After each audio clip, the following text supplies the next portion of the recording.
in their strike action. That's our only link. We also have some questions. Start with the questions. Okay. Yeah. So, if it would help, I could just talk about what's happening. Yeah. okay. Yeah, we'll have a few moments to talk if you like. In terms of the questions, each of us obviously has our own individual views on questions like compensation, for instance. You know, we're not all of the mind that asking for compensation is the correct course, although it would be appreciated if all individual views could be heard on the question. So, yeah, if you want to start by talking for a few minutes about your perspective on the whole issue and how you've come to this point. Well, perhaps if I don't talk about my perspective. Can I just ask a question? Yeah. So, like we said, 32 of 65 VCs have publicly supported the staff and the pension. Yeah. Why do you not? Okay, let's just let Paul talk for a bit, shall we? A couple of minutes. Actually, if you want to deal with the background to that, have you seen the email I put out this morning? Yes. Yeah. Okay. Well, you would have seen that, so that I think that answers fair chunk of that. But the in terms of the background to it, in the university centre, we've got several pension schemes. The biggest one is USS. It's not something that we own. It's a separate company. When it's in difficulty, the pensions regulator steps in and triggers a process. And the process runs for 15 months. We're in month 12 at the moment. And the first step is the negotiation. That happens through the Joint Negotiating Committee, which is joint UCU and Universities UK, which is the Employers Association. So they had 35 meetings, and then in January there was a vote, and that was the crucial bit, because out of that came a vote on a particular proposal, and it's that proposal that is going to be consulted on from Monday. So the consultation with all the scheme members starts on Monday. So that's the process. So the important thing is it's not a city thing, it's a national thing. In terms of individual members of staff, this is really concerning, because however you play it, members of staff... What's really concerning? I finished. What's this? That members of staff are going to lose out. Their pension in the future is going to be less than it is now, and that is a result of the pension scheme being in deficit, and there isn't enough money going into it to secure future benefits. So however you play it, it's not only really upsetting, but it feels like a betrayal to members of staff who, when they signed up, were anticipating a certain level of pension in retirement, and that isn't going to happen. I mean, it's the same with other pension schemes across the country. There's certainly ours is one of the last ones to reform. But if you look at what's happened elsewhere, it's always terribly upsetting when it happens. It happens to all of us. I mean, my colleagues are here. We're all in the same pension scheme. So that's where we are in terms of the overall process. There's a strike call, obviously, and we're in the sort of penultimate day of that. If you recall, about 2 weeks ago, there was a proposal under the auspices of ACAS that UCU and Universities UK meet together and try and thrash out some alternative way of moving forward.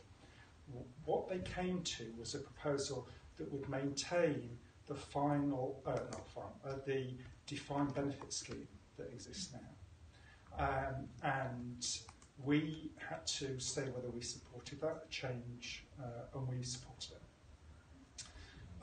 We don't know if all other universities have supported it yet or not. I don't know if you've heard it. No, haven't heard. No, we haven't heard. But we anticipate the majority will. UCU didn't support it, and they are not attending the meetings. So we are in. That's not true. Sorry, just no, they're not.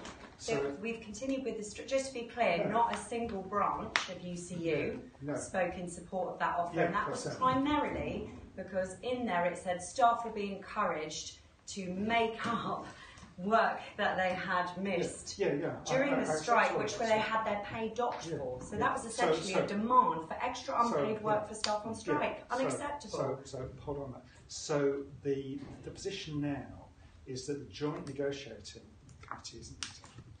So that's what we're concerned about. We just want the two groups to come together around the table in central London. So that's what we're pushing for behind the scenes. So that sort of brings us up today. Okay. So do you not think that if you were to publish a letter in support of your staff, then it could indicate that getting back to the negotiating table might be a useful thing to do? What I did, if you want, I could give you a copy of the letter. I wrote to all staff yesterday. But because it is important, I mean, staff need to know that we would support a new proposal. So that went out yesterday, and it was very well received by staff. I think there is a bigger issue though, is that if you've been taking industrial action, obviously you want a particular outcome, and it's not possible to achieve that outcome with the size of the deficit. So one way of dealing with it, which was in the proposal, was that the valuation was revisited. So over a period of 3 years, there would be an independent party come in and determine the size of the valuation to see if it was the case, which we supported. Okay, so we have a couple of PhD students here who know the whole process intimately from the other side of things. So perhaps... Well, there isn't any, it's the same side. It's the same one. Well, as in all on the same side. As in these guys are striking. We've been on a picket every day. So perhaps you'd like to say a few words in response. Why you're on the boycott list to have punitive action against? No, that's something a bit different. Yeah, I know what it. So obviously you want to take 100% of staff's pay for the days they're on strike, and because we've also said we're going to do ASAS action short of a strike, if nothing's rescheduled, then they'll also lose 25%, so doubly punitive on staff. Yeah. So you want to doubly dock their wages for being on strike? No, there are two separate things. There's strike action, which are contract, which obviously don't get paid for while you're on strike. Action short of a strike is something a bit different. There are several things that come under that. It's difficult to determine what action you take. We have to take some action, because if you can imagine, if this carries on, what's going to happen? If you just sort of imagine what happened in future years when this has happened, we will have to respond to lawyers' requests, because obviously those students will sue the university. Right? So we have to respond to lawyers' requests and show that we've done everything we could within our power to dissuade staff from taking either strike action or action short of a strike. Right? So we need to do something. So what do? We know what other universities are likely to do, and we picked quite a lot of universities done, has said they'll stop 25% of pay on the day, and they'll keep on doing it every day until the lecture is undertaken. The problem with that would run for ages, so we're just doing it on one day, and we're doing it for 25% as opposed to 30%, 40%, 50%, and there's quite a lot out there at 100. So we tried to position ourselves sort of below the average. Unfortunately, we have an organisation called UCEA who monitors this for us, so we can see where we positioned within the range. And so, there've been one or two movements, but we're still sort of in a more moderate position. in relation to those points. So say, for example, I'm teaching a lecture and I'm on strike that day. So I don't do the lecture because I'm on strike and I don't get paid for it. So then I come back to work the next day and I'm, action short of the strike. And I'm asked to reschedule that lecture, do that lecture even though I've not been paid for it. And then you still want to take another 25% of my wage away. Wait, so Can I just say, other universities, because they were being boycotted by alumni who said, I'm not going to donate to this university's alumni fund anymore if they punish their staff in this manner, other universities have said that they will not do that. They have changed those rules, and some have actually apologised for that threat. Why haven't you? Because we're in the position where we have to do something to protect ourselves in the future. Are they not in the same position? Are they not in the same position where they have to protect themselves? So the question is, why are you not apologising? We're in an extreme position because we have more students doing high cost professional courses, and we know from the previous industrial actions that they're ones who are more likely to take legal action against us. And you saw it in 2006. It was my first year as a VC then. And the institutions that had more expensive professional courses had more legal action taken place. I mean, it's what you'd expect. If you give your job and so on and move to the UK to do a master's for a year, and then strike action stops you, you take the legal action against the institution. And we've got lots. I think the students have been pretty supportive of the strike action actually so far. Seeing lots of nods in the room. Don't you think that staff are the most valuable part of any university? But just how pensions. We have quite a lot of students already putting us on notice that they're going to take legal action against us, and that's not surprising. That's what as well. So that's.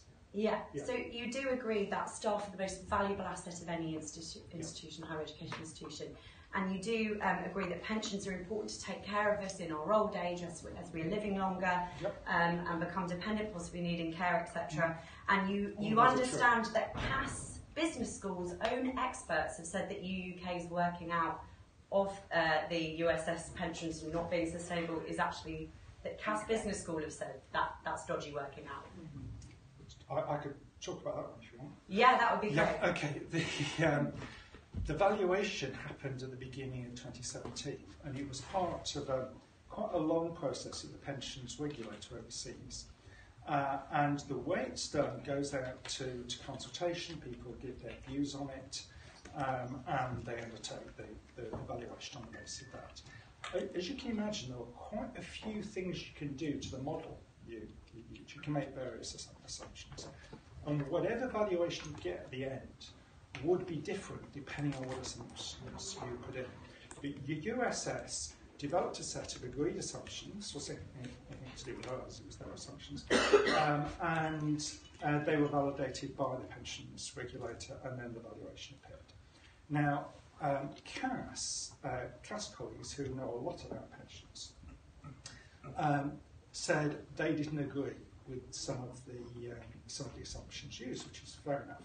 So they told me about it. So I spoke to the Chief Executive of Universities UK and the Chief Executive of USS, Bill Gavin, and he said, well, send me their objections. I did, and both of them wrote back explaining why they'd made those particular assumptions.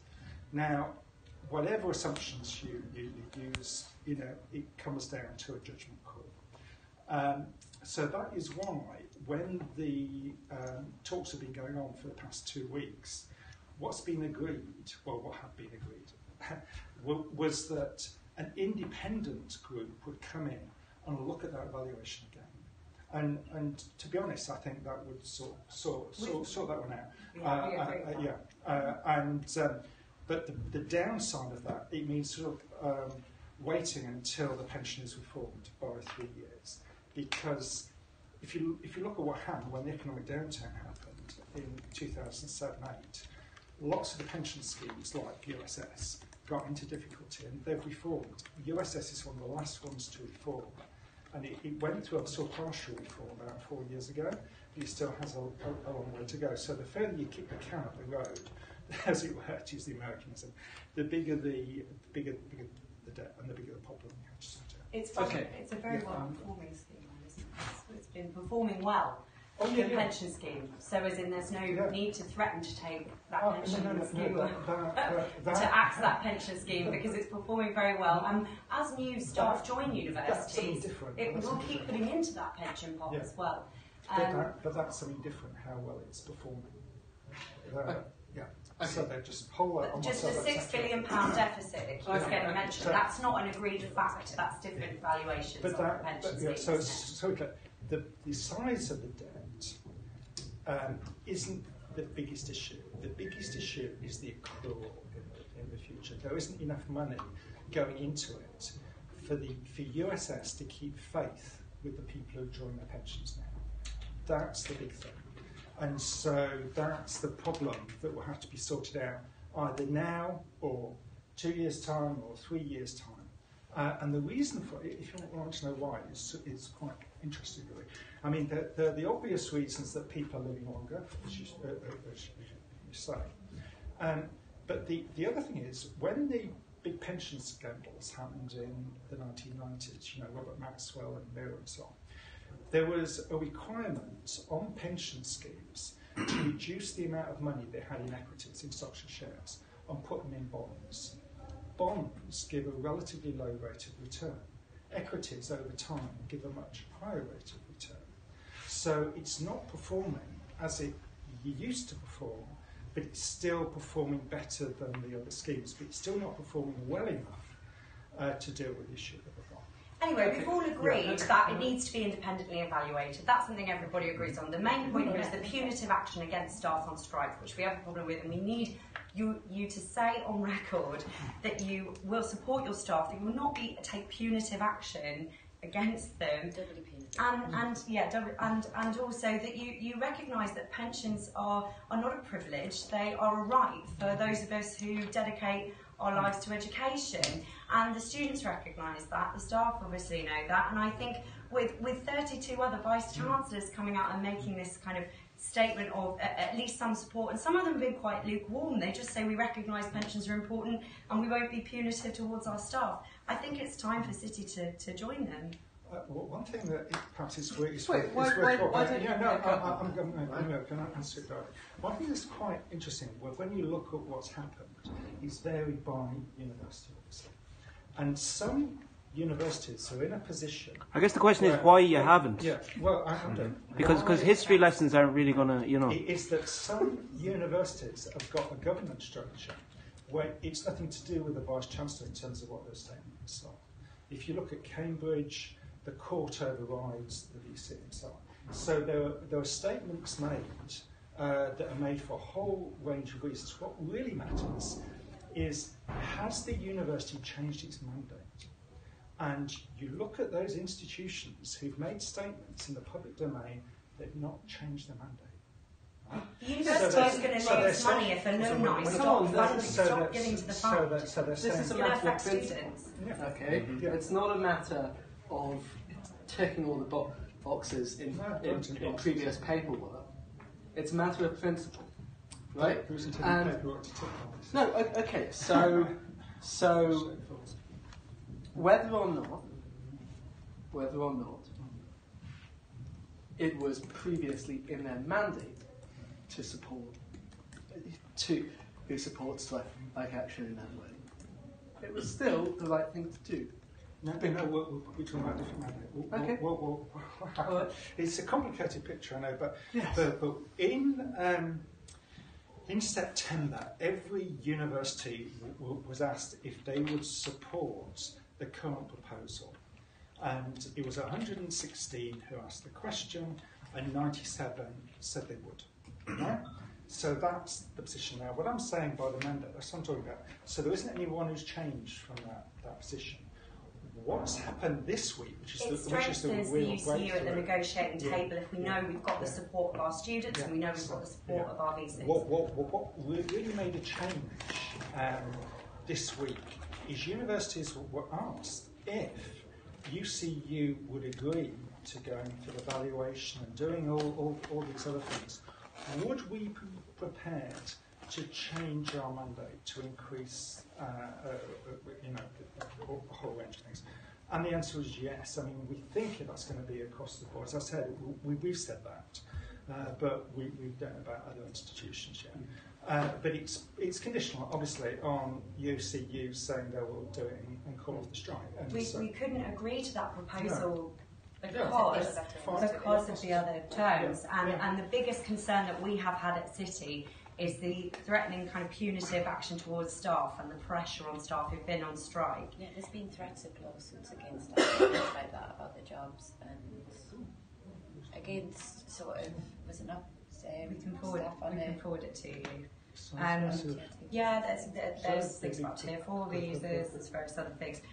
So it would, I think, the idea of punitive action against staff on strike is something that we'd like you to absolutely say is not going to happen and that you're not in favour of. There isn't any punitive action against staff. We've just demonstrated there is. So ASOS are going to take 100% and then 20%. We're going to be under pressure to do the work that we were not paid for because we're on strike.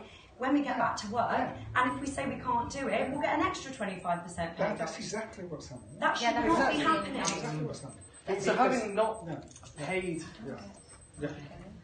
having not paid them while striking, of course.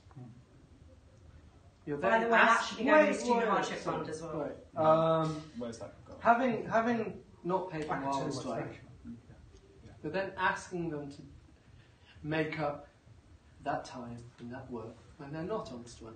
Why should they do that work if they haven't been paid for it? If they're not going to be and paid? an additional 25% is then taken off. It's what's called a reasonable management instruction. So I'm not asking for jargon here. No, I'm asking, would you... I thought you were asking the question. Would you think it was reasonable to be asked to do work you hadn't been paid for? They are being paid for it. No, you just explained. No, staff don't get their salary when they're on strike. Yeah. If they are then... And you're asking them to do the work. If they do the work later on, they get paid in full. If they don't do the work, they get paid 75%. That's unfair. That's unfair. And other universities have said they will not be doing that. And as I said, some universities have even apologised for that suggestion. Yeah, the majority are in a much harder position than us. What does that mean? Because it means that instead of docking the pay for one day, you dock the pay continuously for every day that the person doesn't undertake the lecture. There are quite a few universities doing that, and there are quite a few up at 100% docking the pay at 100%. Well, you're a very influential member of UU. Okay. You could speak out against that if you think it's so unfair. Against what? Well, against pay being docked for every day they don't do the lecture. I mean, you seem to think that's a very unfair policy. No, I don't. I think that what I'm saying is we're positioning ourselves within the general pack, so we're not accused of doing something out of the rest. I think what's important is we have to do that because, as I said, like Night Follows Day, we're going to have to justify that we have done everything we can to minimise the impact on our students. We can't run anything else. I've had, the best part of 300 emails from students who are saying, for goodness sake, do something and stop these staff striking. Yeah. We asked them to email you. We asked them to email you. We're asking you to support although, as you said, support staff. As you said, you're doing... you're docking their pay for less than strike action in order to cover yourself with benefits. And, perhaps admirably, you're doing the minimum to cover your leave, right? It's not entirely, but okay. And other universities are doing more. Yeah. So, why don't you, if you don't think it's necessary to be as punitive as other universities are being, why don't you use your position to speak out against those punitive measures in other universities. You are a very influential man because in this organisation. Yeah, but right? They're autonomous, but not immune to influence. Yeah. Whether or not it's your decision to make isn't what I'm asking. I'm asking you. You're bothered about how other universities act. Well, yes. About the entire education system. They've done the right thing. We're asking you to do the right thing. Right. Okay. So to broaden this out. Okay, so where the money from the strike. Just don't transfer that. Yeah, where the money's The money from the strike, because 14 days of strike action, that's a lot of pay for staff to have docked, and you times that by the number of staff that have been on strike, many for the full 14 days. I don't know, do you know how much money that is in total? Plus the 25%. Plus the 25% that they're going to get docked when we go back to work. How much money is that going to be roughly? Haven't said yet, but that's going to be a lot of money, isn't it? So it's a huge amount of money. What's going to happen with that? We set that out on the FAQ, so you have a look on the FAQ. So if I just go over that. We're taking that money at the moment. We're going to spend it on things that we need to do. Some areas, some lecturers, all sorts of things to do. And also, we need to have somebody on one side for the legal claims that will hit us. Any money that's left, it goes into the student hardship fund, and that's... So the priority is to cover cities' legal expenses. Priority is to cover cities' legal expenses rather than... And to pay the else. No. We will pay the legal expenses. It's the claims from students. There are quite a few students who will have legal claim against us. So that would be the first call. Did you read about paying VLs? Well, if you're going to dock your staff's pay for some schools, they're using a whole range of mechanisms to minimise the educational harm to students. To undermine the strike. So they're doing a whole range of things. Some are using pre-recorded lectures, a whole range of things. And some of them, there's a cost involved with, some aren't. But where there is a cost, it will be offset. So what about other students? Why can't you use that to compensate for what we've lost as well? Yeah, so... Because then you've talked about the student hardship. Okay, what about... I missed that other bit. As part of the process, again, it's set out on the FAQs, but if there is a student who's been disadvantaged in some way, they can go through the procedure we have that is there now. People use that, and they will get. What about the rest of us who's paid for our fees for what we've missed? Like, I understand there's a student hardship, but you're focusing more on. Can't you use other money for the departments? What about? I think a big amount of that money should go to the people who have missed out. Or what we've. Yes. For the 14 days of strikes, for our course, home and EU students have lost out nearly £1,000, £966.84. For international students, we have loads on our course. We are international journalism. That's £1,860 that we've lost out. On the website it says, in the first instance, the withheld salaries of striking staff will be used to cover the cost of any immediate contingency actions. We haven't seen any of that. We've had 2 weeks with nothing. The university hasn't done any contingency actions to cover the teaching that we're losing. We are a highly practical course that requires on week-by-week feedback for us to improve our skills, and we've had nothing. So what's happening with this money? Okay, that's a specific thing for journalism. Well, can you You can answer that. No, I can't because I didn't understand. Susanna, do you know what's happening in journalism? What we're doing at the moment is looking at the specific impact on the specific courses. So it's very difficult as an institute because students have been impacted differently. Some students haven't been impacted at all, and others, like yourselves, you're saying you have had impact for the whole of the strike action.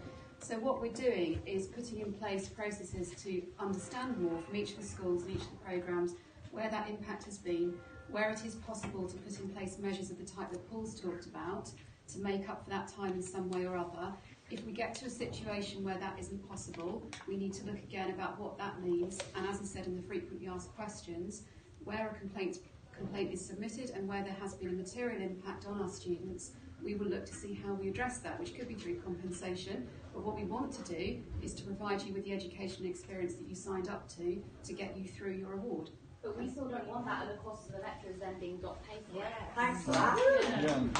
I'm just setting out what the position is at the moment, so that's the process that we're going to be following, and we are following at the moment. Can I just say that not all or majority of institutions are taking part in ASOS, penalising staff for ASOS. There's only 9 universities, not the majority, and that's decreasing daily. So that is completely not. We are going to be one of the last ones. So we are going to literally be the ones to switch position on There's that. only 9 institutions now, and that's would still it be helpful reducing. because we can get the number on that? It's I've got 9. the We've number. got it. We've got the number. So Only 9 It's institutions not the majority. It's are now 9. still taking that punitive And I action. don't know why you'd want to be on the doubly punitive side. I thought you said you support staff. You don't? We do. Is it worth repeating that one again? Yeah, I do would like to know Because if we're you going around in support staff. circles. Okay, but we can go around in just- circles. Do you support staff? Yes. Okay. Do you support staff getting a fair pension at the end of their Yes. Defined benefits defined pension. benefit? If we can afford it, yes. Okay, so Do you Yeah, agree that okay, we so shouldn't what's- be doubly punished for being on strike? So that's something separate. Doubly punished for being on strike. If you come back off strike and you do all the things that You're working to contract. that's a reasonable management request, then you wouldn't be doubly punished, as it were. To use those terms. Okay, would a reasonable management request to do the work that you weren't doing on your strike, would that be a reasonable management request? Would it be a reasonable management request to ask a lecturer to do work they didn't do on their strike? Oh yes. Yeah. Oh, would it? We haven't On been paper. paid for that As in work. work We should they- get money for that Of course it work. would. Yeah. Not been They're paid getting for it. As in work that they didn't They're paid for. have their salary. But they're not paid People for are it. paid. You know, Not Yes, if I it's know, on strike. I know they're paid, but yeah. Right, okay. if we go. Yeah, Yeah, I don't go if on you're circle. doing People have a salary. wait, Yeah. if you're doing the normal amount of work, your salary is given to you in expectation of. On top of work you didn't do on your strike, which you weren't paid for, then you're not being paid for that extra work if you're only getting your normal salary. If you're doing all the work, why are you smiling? Well, because it's not. It's a case of readjusting what academics do.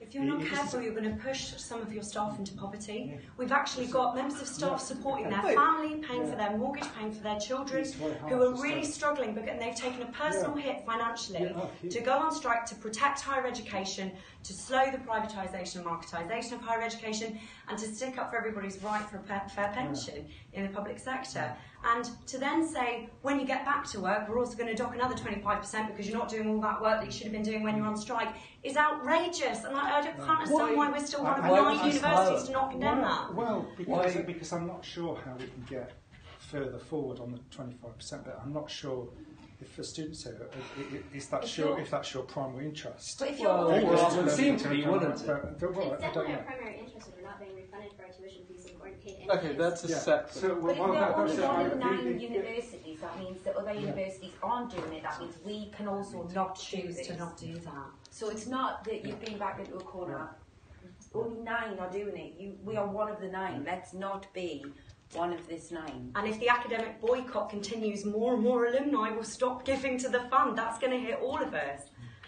So I think The demand is I don't that you know publicly come out and support your staff and the strike. Are you going to do that? I've done that in the statement we issued this morning, yesterday. To staff. Perhaps Can you you make could it public? reiterate it, perhaps. I sent it to all staff. Perhaps you could reiterate it in person. It might make a difference. Yeah. Just remind some people might not have seen that. Yeah. I haven't. Does anyone have a copy? You got a new phone. And we all also staff who didn't receive it. Yeah. Well, we're not classed as staff because we're PhD students who voluntarily teach as part of our studentship. So, Okay, that's separate. But the important thing is that in terms of the reform scheme that's going through, which is the bigger issue. That starts, the consultation starts on Monday. So aside from all those 25% here, 25% there, the big thing is this reform. It's a lot of money to people. It is a reform of the pension scheme. And what people are going to be consulted on is a scheme that will switch from a defined benefit scheme to a defined contribution scheme. And that is what people are really concerned about. Yes. And so what we've said is that if we can come up with a way that deals with that, then we will agree to it. And I think, and it says, City supported the alternative proposal, although it will increase our costs, and we'll learn by the end of the day it was similarly supported by the rest of UUK members. That's you supporting the UUK proposal that was put forward. That's not you supporting us. Yeah. That's you supporting the terrible proposal that we got on the table from UUK. It's a national scheme, so all we can do. We're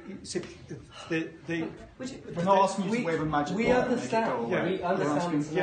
So we're not just asking you to personally change their pensions. We give them. We're asking you to support. We give them UCUs at. All we're asking you to do is publicly support UCU's demands. That's all we're asking. We're not asking you to. But you couldn't support UCU's demands because they wouldn't work. They wouldn't be approved by the pensions regulator, so we have to have something that works. And we want to support something that works. But the valuation of the deficit, you've even said yourself, is methodologically unsound. No, there's no You can defend any charitable system. Well, your CAS experts in our own university from CAS have said that. I don't know what it's all going on in the public. I can read you some examples of other universities' statements. Goldsmiths, I believe all our staff have a right to good pensions. Universities play a hugely important role in public life, with institutions such as Goldsmiths having a major impact on the cultural creative endeavours across the globe. Alongside decent salaries and other employment provision, the contribution that all of our staff make must be recognised in the form of a fair and sustainable pension. Other people saying, they believe that if they are to, so Manchester, if we are to continue to retain and recruit highly valued quality staff, we must be able to offer a competitive benefits package which includes an attractive pension. I understand the anxiety and concerns expressed about the current proposed changes to USS, and I share many of these. These are not hugely controversial statements for VCs to make. There are statements of support, right? I mean, that's all we're asking you to do. All we're asking you to do is make a comparable statement to that. Would you? I couldn't make one that says that because he just wouldn't work. Do you share the concern though that making a fundamental change to the benefit scheme for professors is going to have a chilling effect on the value of lectures that you have, quality of people you're able to get? Do you share that concern? I do. I think what's going to happen to the pension scheme is going to be, it's going to make the job less attractive. Yeah. It's going to, I said at the beginning, it's going to make people feel as if they're less valued and the job's less valued, and it's very damaging for the sector. And I think everyone would wish it wasn't happening. Everyone wish it, but you're right. You're smack on, and I think that it's going to linger for a long time. This. So I have two follow-up questions as they relate to finance. I guess the first is then, and we may have already covered this ground, but it seems like both the UUK and UCU have a fundamental disagreement on the facts of this matter, the solvency of the pension scheme, correct? So would you support then an independent assessment, a fully independent, and that's what's being undertaken? Perhaps worthwhile saying that we supported it, and as part of a package of reform, and that was what UCU, as you said, felt unable to support. But we do support it because we think we need to nail these questions there. So, and I don't really know how the balance sheet goes, how it flows from the top to the bottom line, but I know that City University has been steadily increasing revenues for the last several years, about £10 million a year of additional tuition revenues coming in. So it's about 240 as of calendar year 2017, it's about 190 in 2013. So is that level of, first of all, do you expect that level of revenue growth to continue at City, and is that atypical of the system? And to me, that would point to a fairly solvent higher education system. Yes. Right, a very important point. Where the solvency of the system comes in, that determines the level of risk that USS think we can bear.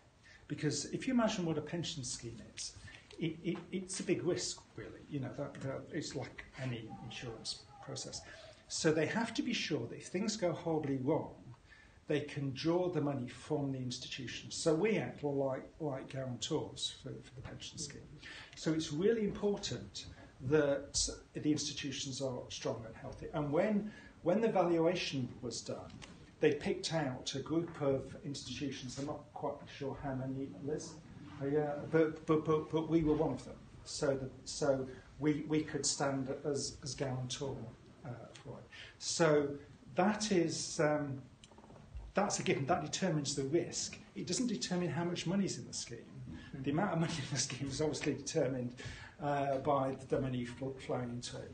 But it's important. And the scheme, so the universities at the moment are financially sound. However, they're sound because of the way the funding has changed. As you said, our income from tuition fees has gone up, but our income from government has gone down. Of course, that was the deal. And so, but in absolute terms, it has gone up. Well, yeah, because there is growth going on. Yeah, as a general sum and total, we talk about the proportion between government and tuition fee funding in general. Yeah. We can talk about the general proportions, but as a general sum in total, has the revenue gone up or down?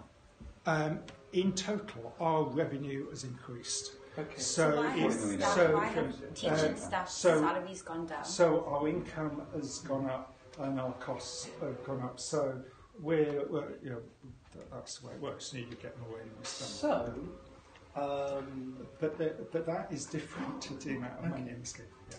But if I could, do you expect that revenue growth to continue? And are we atypical? I mean, it sounds like the whole system is doing all right. Well, no, because the market system has kicked in, from what you were saying before, what's happened is that there's more competition, particularly around the undergraduate programmes. So if you compare universities across London, say, we're seeing very rapid growth at UCL, King's, Queen Mary. We're seeing very rapid declines in student numbers in Kingston, East London, Westminster, and so on. So there are these massive shifts going on at the moment, and City is more or less in the middle. But the point I was going to make is really not about revenue, it's about capital. Up to when the time undergraduate fees went up to 9,000, some money would come in from the government by way of capital, and that would support buildings and so on. That stopped until 2011. So what happens is you have to make a surplus to pay off the loan, because you have to take loans. So if you look at the level of debt that universities now carry, if you look at UCL as an example, 1.4 billion, we're talking about massive numbers.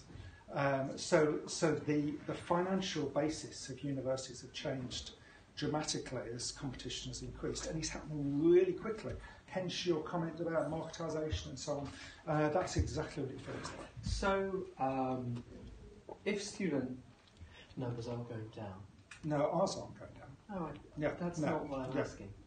I'm talking... overall nationwide. No, they're not going down. Okay. They're moving to different places. Yes, so some are going up, some are going down. Yes, okay. Yeah. Although you said yourself, it's become a much more competitive market. Yeah. Okay. Is that not exactly the kind of market in which it's very sensible to be a university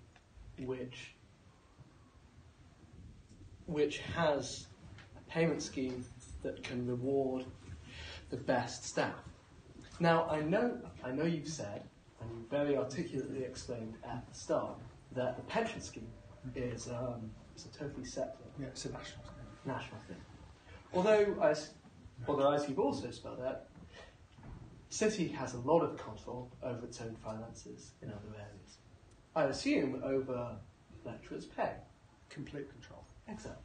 So, if it's a more competitive market, if you're doing pretty well, and if you're in a situation where you really need to compete for the best teachers to attract the most students, then why have lecturers' pay rises never gone over 1% over the past few years? Except your own. I can deal with a few facets there. One is that City's position is an interesting one, because the position at City is our salaries are high. As you probably know, we pay we're either in the top 1, 2 or 3 of universities in the UK in terms of staff. Can we get someone to check that? Yeah, well, you can have a look in the Times Higher. It comes out. Awesome. Tim, maybe look in some other sources. We can get it if you pull up the Times Higher last time. I think the point my colleague's making is that if we're going to have pension stocks, you're going to make it up in pay. The percentage increase. Yeah. The higher education salaries have made. I should say that I used to deal with the national pay negotiations for 5 years. I represented the employer's side up until 2016. Okay, so that's the background. So the aim during that is to try and maintain higher education pay relative to other professional groups. Right. So whether you're talking about doctors or lawyers or accountants or anything like that. So we tried every year to pitch the cost of living increase in relation to what was happening in other groups, and we managed to keep it at about sort of 5th among the top groups. The important thing is, though, when you look at how much the actual pay increase is, it's made up of 3 components. It's made up of the percentage increase, the cost of living increase. It's made up of the increments, because members of staff receive an increment each year until they reach the top of the scale. So about half of our staff every year get an extra 3%. So it's about 1.5% average over everybody. And then there are also merit-based increases on promotions as well. So if you add those together for the past few years, it's been running on average of about 1.2, 1.3% of the cost of living increase. If you take the other commands, 2.8, and with the promotions on, it brings you up to about 3.5%. Okay. So, do you want to know in relation to mine? The ratio between my salary and staff salary has been as little flat as a pancake as long as I've been here. So my increase, because I'm done in a different way by committee, it zigs up and down the ratio. So it's increased by. Yeah. Okay. So pay across the university increases at a rate of 3.5%. On average, a year, right? Is that what you said? Well, it's not quite as easy as that, because there's a difference between pay, how much people are paid, and the pay bill, right? So that depends on the number of full-time, part-time professors. So our pay bill is going up. Okay. Yeah, so it's going up by more than 3.5%. Although, can we take that as a reasonable ballpark? I wouldn't, to be honest. That's the number I don't know, because I don't know how much, or what's the structural balance between our different pay groups. But we could find out that. Pensions are essentially they are delayed pay. So I guess the point is, if we're going to lose our pensions, is that going to be made up in pay? Yeah, so it's going to lose the pensions. It's just not going to be. It's going to be this £10,000 per year. Can I? Yeah. Okay, so while someone's just verifying whether your salary has increased by 3.5%, or maybe somebody could find a figure for 2010 or something. While they're doing that, I'd like to ask a follow-up question. If you want to look at our financial statement. Cool. I have people online asking about the university, the UUK salaries. Wait. The UUK salaries? Yeah. I don't know anything about the UK salaries. Okay. Anyway, we could find out, because it will be down in the report. Sure. Okay, so it seems a very sensible strategy to make sure pay is increasing at a similar rate to that of lawyers, and in our case, journalists and. Well, it's the head of journalists. I don't think journalists are doing it. Well, okay, all right, yeah. Okay, but other professions, lawyers, doctors, and so on. And that seems like a very sensible strategy. Only thing is that, of course, if you were to follow that strategy, the city itself would be compensating for the uncertainty in the pension scheme, would it not? To follow that logic, right? To follow the logic that in order to get the best and most elite staff, you need to make sure your teachers' welfare is increasing at the same steady pace as other professions, right? Well, that was your logic. To ensure that, in order to follow that, you would have to compensate. We just need to outcompete other universities. Okay. Although, so if you want on those numbers, we can get. Although you don't really, do you? Because listen, right? Yeah. Because I mean, our teachers in the journalism department, many have come directly out of the BBC or ITV. Many could have gone into PR or advertising instead. So it's not only other universities that you're competing for them for, is it? It's for a whole range of other sectors, and that's why it's sensible to make sure that their welfare is increasing at the same steady pace as other professions they could choose to go into. We're talking about two things. One is the relative position, higher education salaries, relative to other positions. The other thing is that there are some professions that can attract a higher market pay outside, and we pay market supplements. Sure. So that's how it works. And of course that varies across the institution. For some there isn't the financial pressure. For some it's a lot. In the business school, as you can imagine, our pay supplements are quite a lot. In which case now the pension scheme is becoming so much more insecure.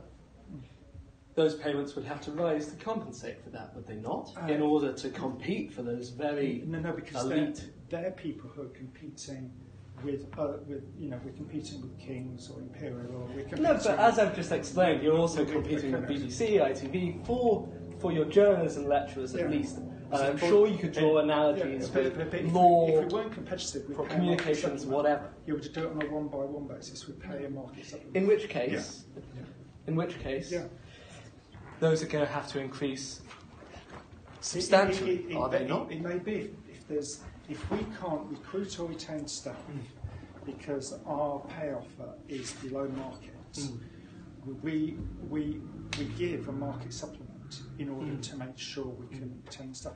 So would it not just be more sensible?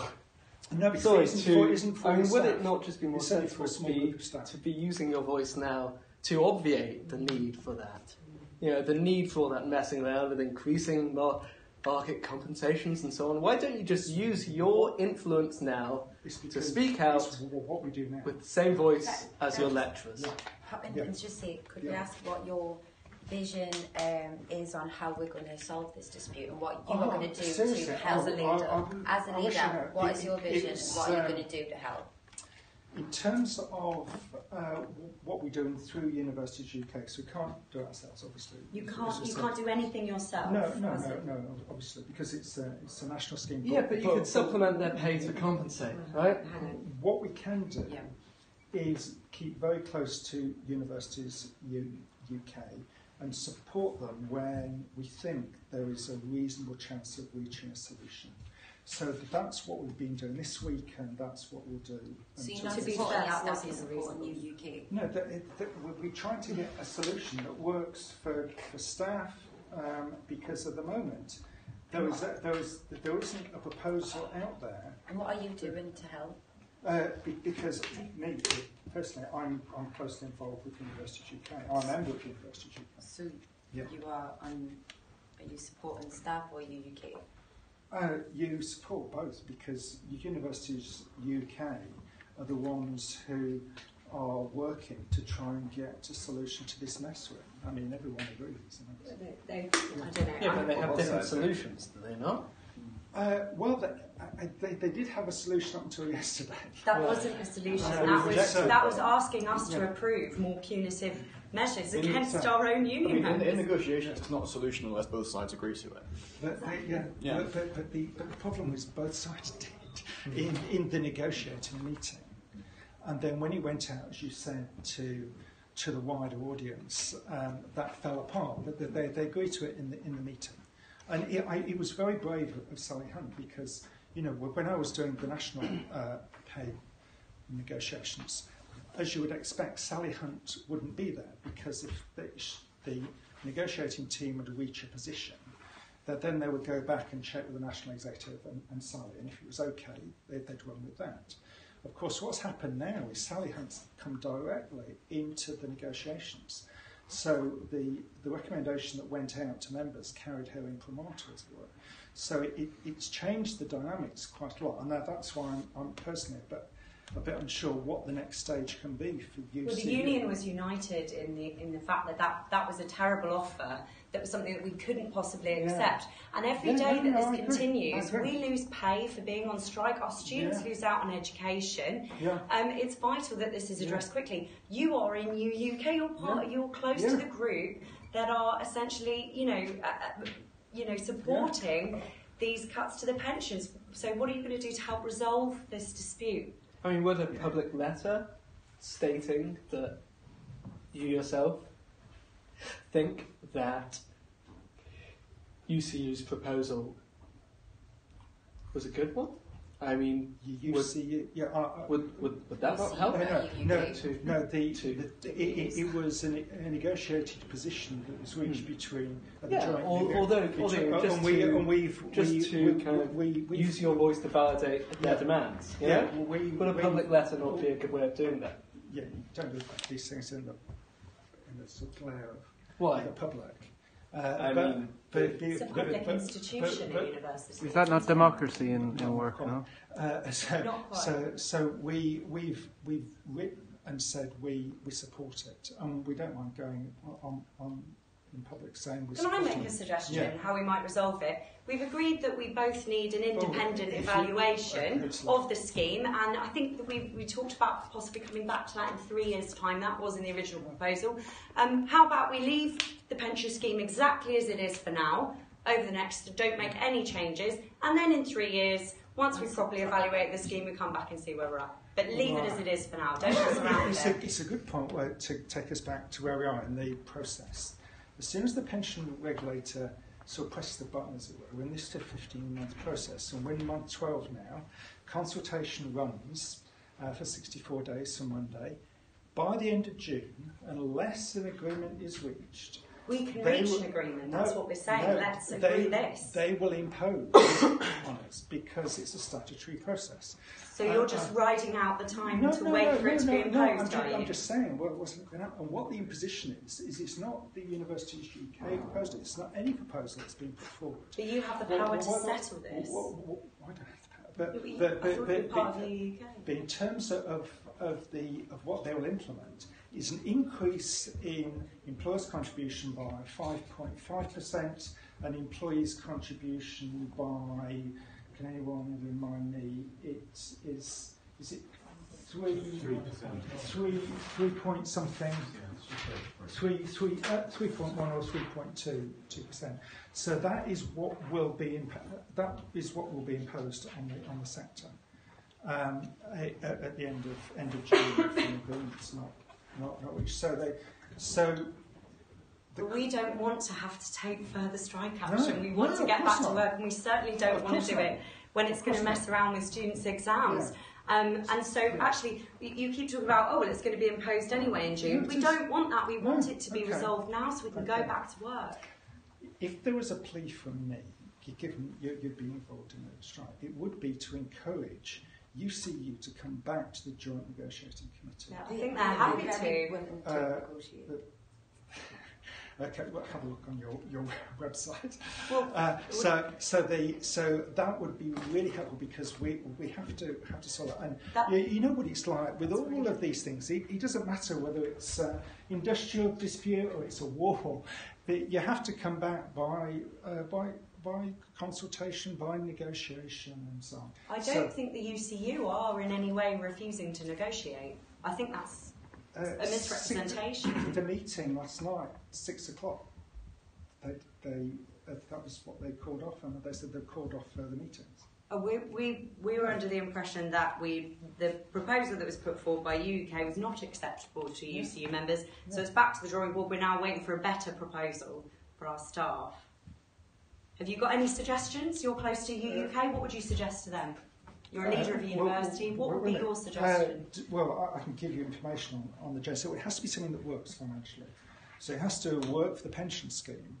So at the moment, there just isn't an easy way of sorting out without the staff members having a reduced pension.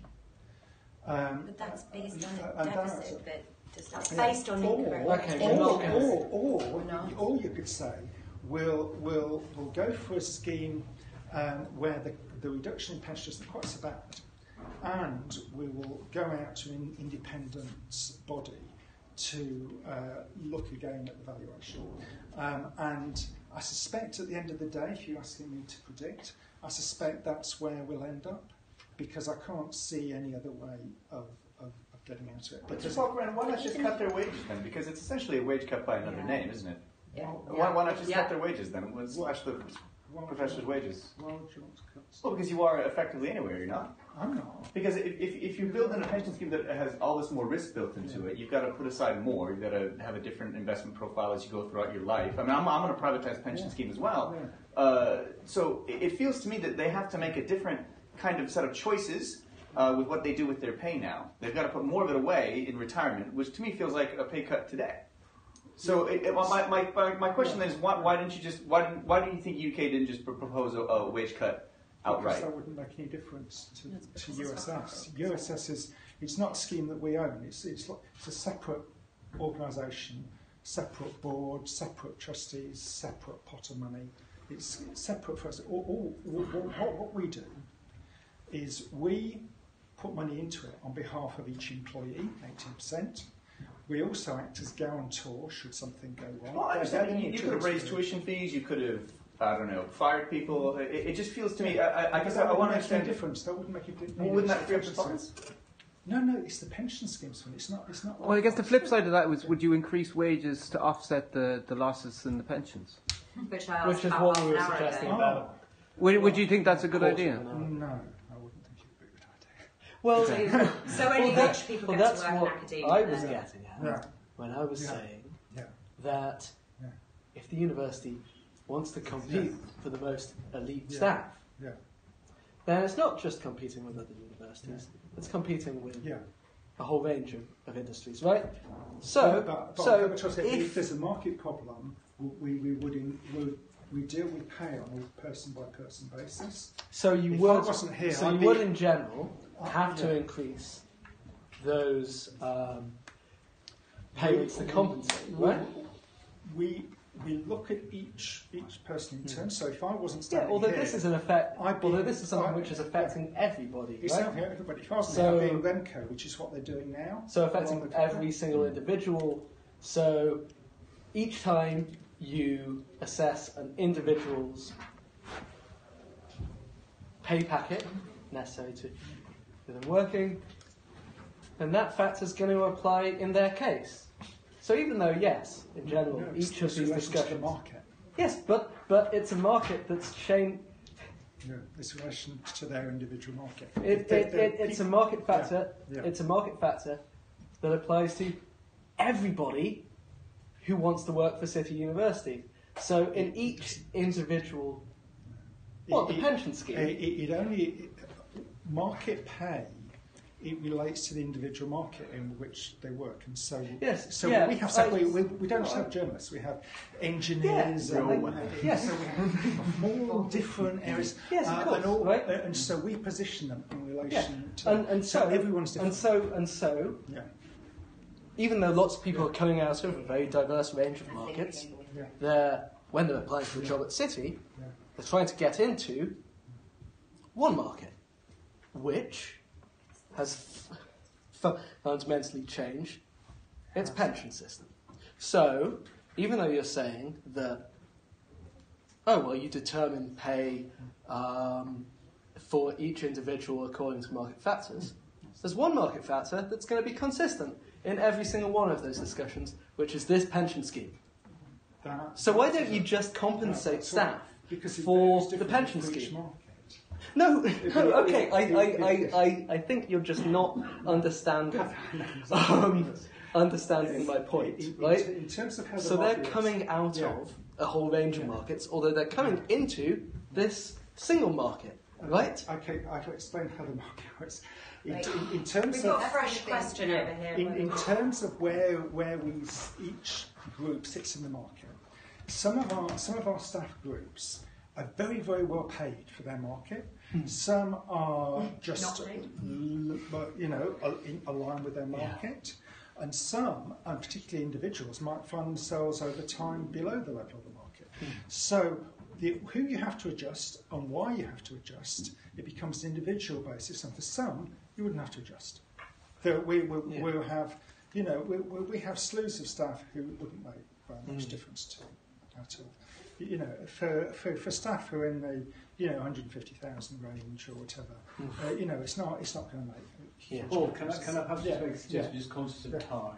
Yeah, we've got one more quick question here. Perhaps just what I was going to suggest, perhaps another couple of minutes, and then why don't we update the statement on the FAQs, because we haven't updated those since the things that happened in the past few days. We can update those, and we can provide some of the information that has been asked for. And also the statement that I made to staff yesterday. I think you're right. I think that would be helpful. It would. To put on the FAQs because a number of statements have been made through this dispute, mostly to staff, which we appreciate. You probably haven't. You wouldn't have seen them. Shall we deal with that? Because I know the President has another meeting. Can we have one more question? Go on. So seeing as 32 out of 65 Vice Chancellors have actively distanced themselves from UUK, and you've said that you actually align yourself with UUK. Do you think city staff would be better off with a VC who wasn't so in line with UUK? They haven't actually distanced themselves from the defined contribution. In practical terms, they haven't, because they haven't changed their number. That's what I was talking about. Okay, well, do you think UUK have done a good job?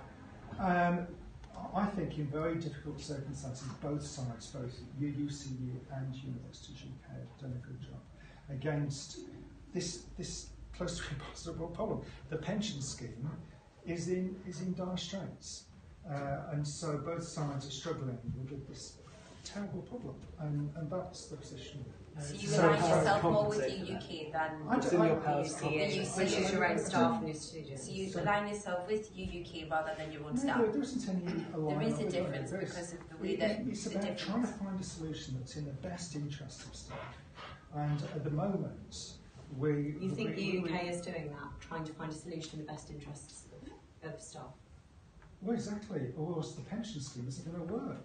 The worst thing is the pension scheme collapses.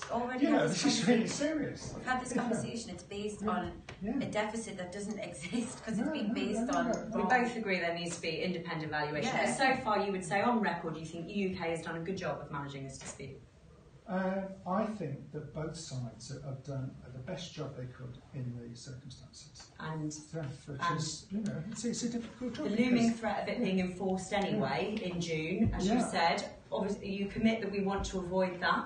Oh, certainly. Enforcing the 5.5% and the 3.2% is just. It would just be. Well, it'd be more devastating for many other universities than us, actually, because our level of indebtedness is low. If you take out a debt, the pension changes would be devastating for individual members of staff as well. Let's be clear. What I was saying was that institutions, because of the downturn in capital funding, of course, have taken on levels of debt. So their levels of debt come with what are called covenants. So if you breach the covenants, in other words, if you can't pay the money back, then that's really serious because they come up with the money off you. So what that would mean is universities would have to respond very quickly in a draconian way. Like UCL, I mentioned the 1.4 billion. Our level of debt's only 60 million. I don't think that situation is very likely. We can argue to the end of the earth about how that pension scheme was evaluated because we disagree with it. But I think let's add a point. Okay, so finally, yes or no. Will you or won't you come out with a letter unambiguously saying that UCU was right to reject that deal, as we asked you to do at the start. Oh, that. Will you right to reject? No, I wouldn't. Only I wouldn't say that because it was a negotiated agreement, and I mean I can understand why they would reject it, but the problem is, once it's rejected, there needs to be something else in its place. Right. And we don't. I'm not saying that isn't the case. I'm saying those terms in isolation. Do you think they deserve rejection or not? Those terms, no. I think they should be accepted. And that's what I said. That's the statement. I don't think you would accept those terms if they were imposed on you, Sir Paul. If I may say, that's really quite shocking. What? They would be negotiated agreement. They would be imposed. Yeah. Sorry, you had other questions. Sorry. So I wanted to say that as the president of Students' Union, I think that it's great that students made an effort to come here and speak to you, and it's good to have an open conversation. One thing with FAQs, I think it's useful to have them. However, what students are asking here is like a public statement with your personal position on the whole dispute. So I think it would be like students made an effort. So please, if you will, provide that statement, personal statement. Also, some other things that came quite often was that students are not students in this room, and there is an open letter going around, which is signed by more than 350 staff and student members. That students and staff don't think that it's reasonable to use these reasonable management instructions of double penalizing staff. So I guess we would like to hear from you, like since there is such a clear demand to adjust, to go and see other options, like to do not double penalize staff. I think that's something that students are asking here in this room. Very clear. It's just purely detrimental to the long-term health of the university, to be honest. I mean, if I was a lecturer, a prestigious lecturer applying for a job here, it would drive me away. It would absolutely drive me away. And I think that's what you're presiding over. And I think many hypothetical lecturers from City University in maybe 3 or 4 years' time will think the same way. So those that are here will leave and go somewhere else, which. And one way to obviate that situation, or at least to help obviate it, would be to come out in support of the staff with a letter saying they were right to reject the pensions deal, which, as I said, would turn on the staff in the future. Although you're refusing to do that. As Ben said, our lecturers come here because they love to teach. They've rejected much more high-paying, much more lucrative jobs in their fields, in their areas of expertise, to come here and teach us. So you need to continue to incentivise them to do so. If I can just say as well, most people on strike don't think this is just about us. Obviously, we care about our own individual pensions. But I'm actually not even teaching this term. Neither is Jess. Like, we're actually out here because we believe in protecting higher education, and also other public sector workers and other workers generally, even in the private sector, who deserve a decent pension later in their life. And we hope that we will win this strike, and we hope that it will help to encourage other workers to fight for the basic rights to which they are entitled, and embolden those other people who are struggling and needlessly. And what would be a good way to embolden them? I don't think Sir Paul wants to. Sorry, was that a rhetorical question? No. No. I think it's to have a pension scheme that works. Right. A pension scheme. And how could you? I mean, the teachers seem to have quite a clear idea of what that system looks like. What could you do to works for them or works for the university? The teachers' pension scheme is different. No, I think it's lecturers. Oh, sorry. The teachers' pension scheme's actually better than us. No. It's a question of fairness. I think you know what I'm talking about. It is an issue because people in new universities aren't affected by this. Right. So and they're on the teachers' pension scheme. Well, yeah. So to wrap it up, you're not going to put a statement to support. We can put a statement out that says what your personal stance is in this. That's what she said. That will say we supported the proposal that came forward. So you're not supporting the rejection of it then? Well, we voted in favour of it. It's been done. You know, it's not been done. Rejected. I hate it.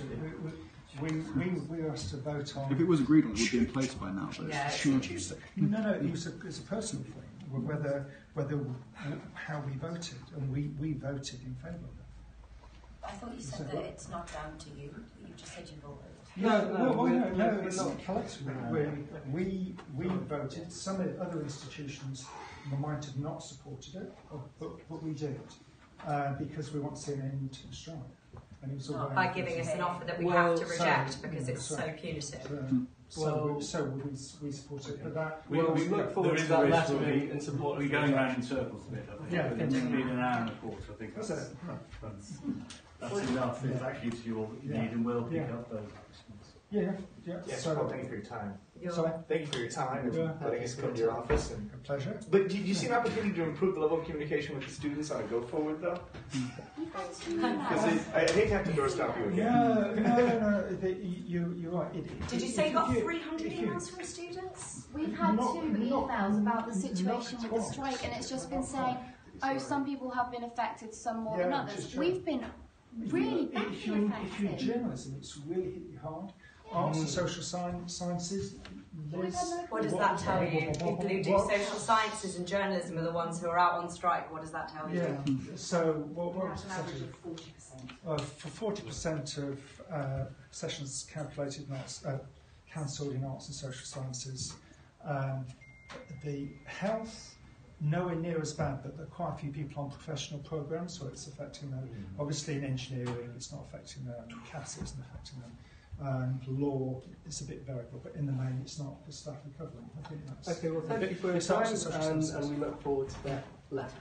Statement. Thank you. In support. Thank you to all the students for coming out on behalf of everyone at CUCU. Very much appreciated. Thank you.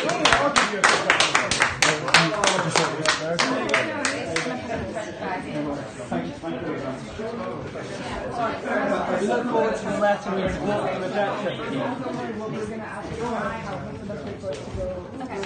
Oh, no, he's making all his clear, I think. Yeah. Yep.